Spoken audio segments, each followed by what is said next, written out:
Bayangkan saja hebat sekali teknologi yang disebut parabola. Parabola itu dia bisa mengambil informasi dari berbagai tempat di seluruh dunia. Kita hanya bisa lihat di depan TV, bahkan sekarang HP, kita bisa melihat apapun, mengetahui apapun karena parabola. Dan itu yang terjadi dengan dunia internet. Yesus bicara tentang kerajaan surga. Basileia Oranos. Basileia artinya raja dan kerajaannya. Oranos artinya langit atau di luar sana. Jadi kerajaan yang lebih tinggi dari kerajaan-kerajaan di dunia. Sekarang ini partai-partai politik sedang mengusahakan yang namanya kerajaan dunia. Mau cari posisi ini, cari posisi ini, cari posisi ini. Banyak tawaran untuk hamba-hamba Tuhan juga terlibat. Syukur pada Tuhan. Bagaimana ada yang ditawarin, masuk di sini, masuk di sini. It's okay, tidak apa-apa. Karena kita harus menjadi garam dan terang. Tetapi kalau saya sarankan lebih baik bagian kita adalah memberitakan Injil. Amin. Karena tenaga kita kurang. Dengar baik-baik. Tenaga kita kurang. Kalau nanti sore ini ada kesempatan, silakan hadir di Gor Cendrawasih karena kami ada di sana, panitia ada di sana. Dengarkan Injil yang akan berkhotbah sore hari ini. Bangsa yang sama yang dulu bawa Injil ke sini, yaitu pendeta Dr. Rainer. Beliau akan sampaikan firman Tuhan. Tadi malam Ibu Susan Hertings juga masih keluarga daripada Otto dan Geisler, orang Jerman, menyampaikan visi bagaimana supaya kita orang Papua harus tanggung jawab untuk membawa Injil keluar. Orang lain sudah bawa Injil ke dalam.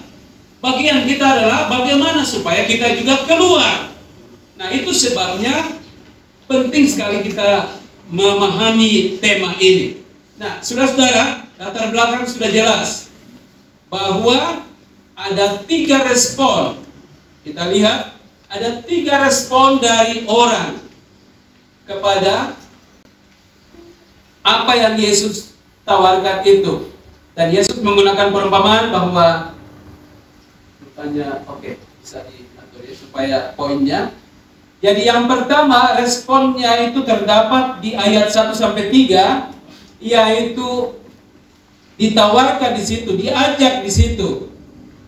Dan ia menyuruh hamba-hambanya, kan? Dikatakan Yesus berbicara lagi dalam perumpamaan kepada mereka. Saya pakai Alkitab edisi baru ya. Jadi kalau ada yang berbeda kalimatnya tidak apa-apa.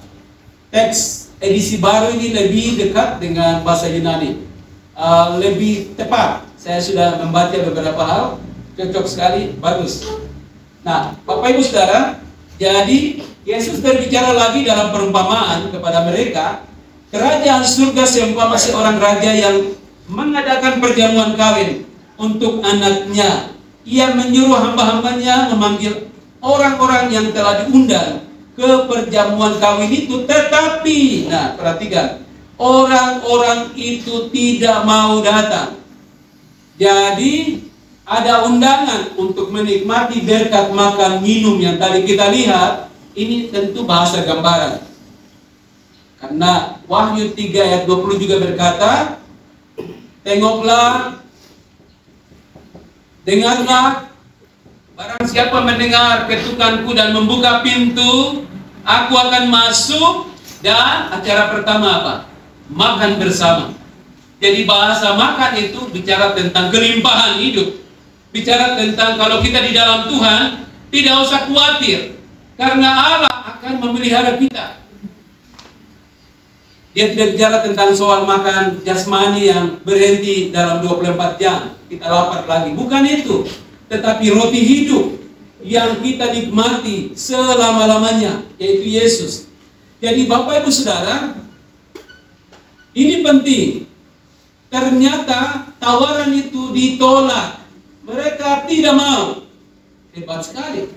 Yang menawarkan ini, Yesus bicara dalam konteks ini. Kalau kita baca pasal sebelum dan pasal sesudah, di situ disebutkan orang-orang Farisi, ahli-ahli Taurat, orang Yahudi. Rupanya mereka itulah yang dimaksudkan Yesus dengan mereka sudah lebih dahulu menerima Taurat, firman, tetapi mereka tidak mau menerima Mesias, tidak mau menerima Yesus yang sekarang hadir. Akhirnya keselamatan itu dikatakan di situ akan pindah kepada orang lain yang non-Yahudi.